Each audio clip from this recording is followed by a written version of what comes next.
T'arrive-t-il de passer une mauvaise journée? À qui ça n'arrive pas? Eh bien, voici une histoire qui devrait te faire relativiser et te motiver à aller de l'avant. Celle de Hugh Glass, le type qui a survécu à une rencontre avec un ours et qui a rampé sur 300 km, entre autres péripéties. Tout au long de sa vie, Hugh Glass a pris part à des aventures audacieuses. Il semble que le destin le préparait depuis le début à sa fameuse rencontre avec l'ours. Jeune homme, Glass a travaillé comme marin et a été capturé par des pirates. Le capitaine des pirates a suggéré à Glass de rejoindre leur groupe. Et bien sûr, il a accepté. Après 2 ans d'aventure avec les pirates, Glass s'est échappé en parcourant 3 km à la nage. Il a atteint la côte du Texas. Sans carte ni équipement, il a commencé à se diriger vers le nord. Puis Glass est redevenu prisonnier. Cette fois, c'est une tribu amérindienne qui l'a capturé. Mais ils se sont liés d'amitié avec Glass et lui ont enseigné les techniques de survie en milieu sauvage, probablement sans imaginer que cela lui sauverait la vie un jour. Quelque temps après, Glass est arrivé à Saint-Louis, dans le Missouri. C'est là qu'il est devenu une véritable légende. Un jour de 1822, Glass ouvre la Gazette du Missouri et remarque une annonce. Un homme appelé William Henry Ashley organise une expédition de recherche le long du fleuve Missouri et cherche une équipe de 100 hommes. L'expédition doit durer 2 à 3 ans et tous les participants seront généreusement récompensés. Sans hésiter, Glass signe tous les papiers nécessaires et, en 1823, se lance dans l'aventure la plus importante de sa vie. Pendant plusieurs mois, l'équipe d'Ashley remonte jusqu'à la source du Missouri. La nature ne représente pas un grand risque pour ces chasseurs expérimentés, mais les conditions climatiques peuvent poser problème. Les hivers y sont rudes et l'équipe va avoir besoin de temps pour se rendre sur la rive de la rivière Yellowstone, afin d'attendre que le froid s'installe. Un jour, Glass est avec 2 chasseurs, le jeune Jamie Bridger et un homme plus âgé, nommé John Fitzgerald. Ils quittent le groupe pour aller cueillir des baies et des plantes comestibles. C'est leur mission habituelle, qu'ils ont remplie plusieurs fois auparavant. Ils se séparent et conviennent de faire un grand bruit si quelque chose arrive. Glass a déjà cueilli beaucoup de baies quand il voit des framboisiers sauvages sur le flanc de la montagne. Alors qu'il en cueille, il se fraye un chemin dans une clairière, sans vraiment faire attention à son environnement. Il lève les yeux et à ce moment-là, il voit un grizzly. Prend une grande respiration et fiche-toi. Il va me regarder et puis s'en aller. Tout va bien, se dit Glass. Il commence à reculer très lentement en essayant de ne pas effrayer l'ours. Le grizzly regarde avec curiosité l'étrange créature à 2 pattes. Mais juste à ce moment, Glass remarque quelque chose. Son cœur s'arrête. 2 oursons se trouvent au pied de leur mère. Cela change tout. Le grizzly n'ira nulle part. L'ours va protéger ses petits quoi qu'il arrive. Il semble que l'ours a remarqué que Glass étudiait ses petits. Cela lui fait comprendre qu'il est temps de les protéger. La bête grogne et met à nu ses grands crocs acérés. Avant que Glass ne puisse faire quoi que ce soit, l'énorme animal se jette sur lui. Glass crie, ce qui excite encore plus l'ours. Elle veut probablement s'enfuir, mais elle défend instinctivement ses petits. Un coup de son énorme patte suffit à blesser gravement Glass. Heureusement, Bridger et Fitzgerald trouvent Glass et chassent l'ours. Bientôt, le reste de l'équipe arrive. Ashley construit une civière et les hommes se relaient pour porter Glass pendant les jours suivants. Il est fiévreux et frissonnant, incapable de parler, et sa jambe est cassée. Personne ne pense que Glass va survivre très longtemps, mais quelques jours passent et il s'accroche toujours à la vie.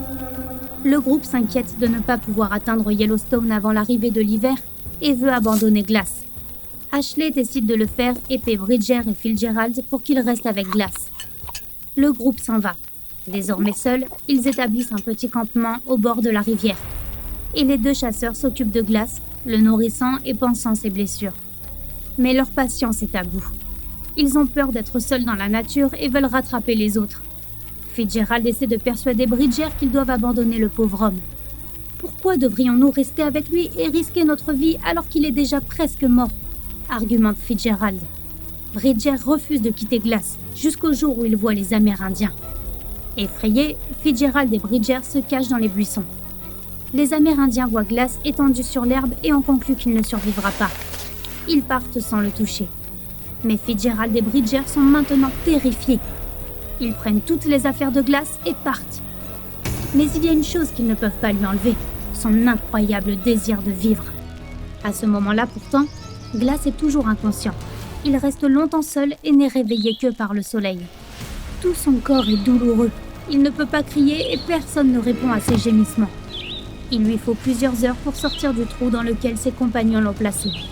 Il perd conscience à nouveau à cause de l'effort, mais est plus tard de nouveau réveillé par la douleur de ses blessures. Une ombre tombe sur ses yeux. Un loup l'étudie attentivement. Il tombe dans l'eau glacée et tourbillonnante.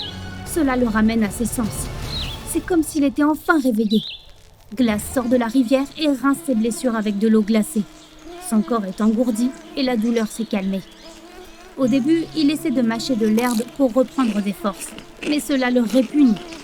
Puis, pendant plusieurs heures, Glass se fraye un chemin jusqu'au buisson sauvage le plus proche.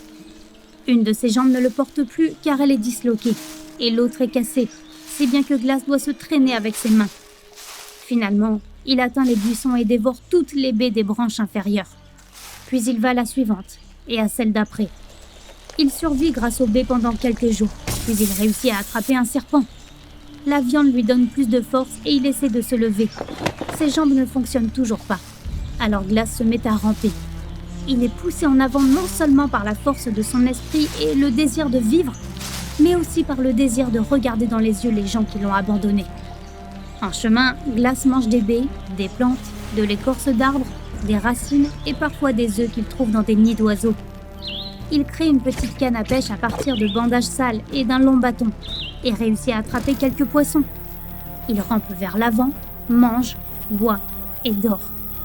La nuit, il se couvre de branches et de feuilles sèches. Il essaie de faire un feu, mais il n'en a pas la force. Kilomètre après kilomètre, il rampe en direction de Fort Kiowa. Ses forces reviennent de plus en plus, mais ses blessures ne guérissent pas. Il a besoin d'aide urgemment et heureusement, il finit par en trouver. Des Amérindiens tombent sur Glass. Ils soignent ses blessures et l'aident à se remettre sur pied. Rien ne peut l'arrêter maintenant. Il ne pense qu'à retrouver Fitzgerald et Bridger. Glass se rend à Yellowstone, où le groupe d'Henry Ashley est censé se trouver. Mais quand Glass arrive, il ne trouve personne. Il raconte son histoire à tous ceux qu'il rencontre. Et bientôt, la nouvelle de son expérience commence à se répandre dans tout le pays. Pendant la majeure partie de l'année suivante, il cherche les deux hommes qui l'ont abandonné. Et finalement, il retrouve Bridger. Le jeune chasseur a beaucoup de remords pour ce qu'il a fait, et Glass décide de lui pardonner. Mais il ne compte pas pardonner à Fitzgerald. Mais Glass apprend que Fitzgerald s'est engagé dans l'armée, et qu'il ne peut donc pas le voir. Glass décide alors d'attendre que le service de Fitzgerald soit terminé. Mais le moment venu, Glass réalise que toute sa fureur et sa colère ont disparu. Il reprend ses affaires à Fitzgerald et lui pardonne. Glass repart travailler comme chasseur sur la rivière Yellowstone. Il devient l'un des meilleurs chasseurs et trappeurs de l'État. Il vit de nombreuses autres aventures au cours de sa vie, jusqu'à sa dernière en 1833. Si tu as appris quelque chose de nouveau aujourd'hui, alors mets un like à cette vidéo et partage-la avec un ami. Et voici d'autres vidéos que tu devrais apprécier. Il te suffit de cliquer à gauche ou à droite et de rester du côté sympa de la vie.